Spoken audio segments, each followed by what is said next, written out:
Daniel chapter 6.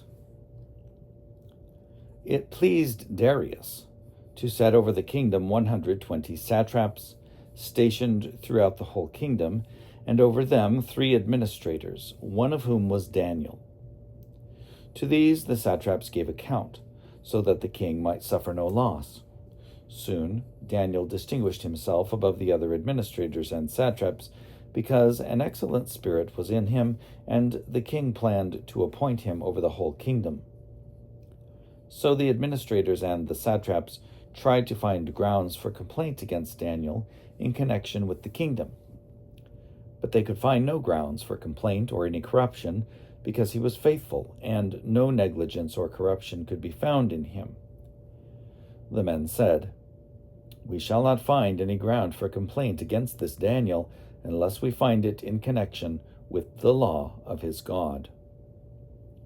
So the administrators and satraps conspired, and came to the king, and said to him, "O King Darius, live forever. All the administrators of the kingdom, the prefects and the satraps, the counselors and the governors, are agreed that the king should establish an ordinance and enforce an interdict, that whoever prays to any god or human for 30 days, except to you, O king, shall be thrown into the den of lions. Now, O king, establish the interdict and sign the document, so that it cannot be changed, according to the law of the Medes and the Persians, which cannot be revoked." Therefore King Darius signed the document and interdict. Although Daniel knew that the document had been signed, he continued to go to his house, which had windows in its upper room open toward Jerusalem, and to get down on his knees 3 times a day to pray to his God and praise him, just as he had done previously. Then those men watched and found Daniel praying and seeking mercy before his God. Then they approached the king and said concerning the interdict, "O king, did you not sign an interdict that anyone who prays to any god or human within 30 days except to you, O king, shall be thrown into the den of lions?" The king answered, "The thing stands fast according to the law of the Medes and Persians, which cannot be revoked." Then they responded to the king, "Daniel, one of the exiles from Judah, pays no attention to you, O king, or to the interdict that you signed, but he is saying his prayers 3 times a day." When the king heard the charge, he was very much distressed. He was determined to save Daniel, and until the sun went down, he made every effort to rescue him.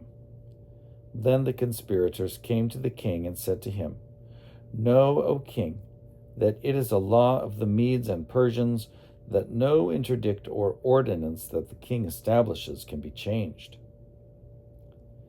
Then the king gave the command, and Daniel was brought and thrown into the den of lions. The king said to Daniel, "May your God, whom you faithfully serve, deliver you." A stone was brought and laid on the mouth of the den, and the king sealed it with his own signet ring and with the signet ring of his lords, so that nothing might be changed concerning Daniel. Then the king went to his palace and spent the night fasting. No entertainment was brought to him, and sleep fled from him. Then at dawn the king got up, and at first light hurried to the den of lions. When he came near the den where Daniel was, he cried out anxiously to Daniel, "O Daniel, servant of the living God, has your God, whom you faithfully serve, been able to deliver you from the lions?"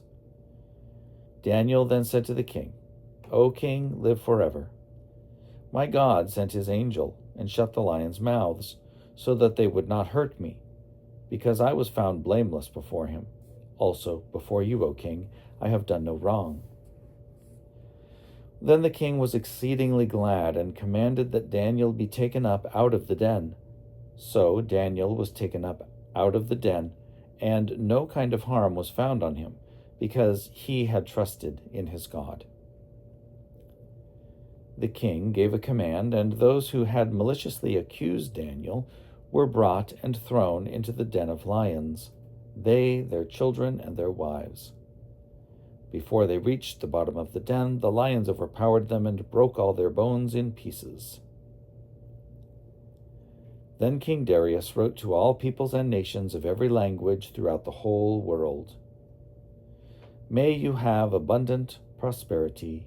I make a decree that in all my royal dominion people shall tremble and fear before the God of Daniel. For he is the living God, enduring forever. His kingdom shall never be destroyed, and his dominion has no end. He delivers and rescues. He works signs and wonders in heaven and on earth. He has saved Daniel from the power of the lions. So this Daniel prospered during the reign of Darius and the reign of Cyrus the Persian.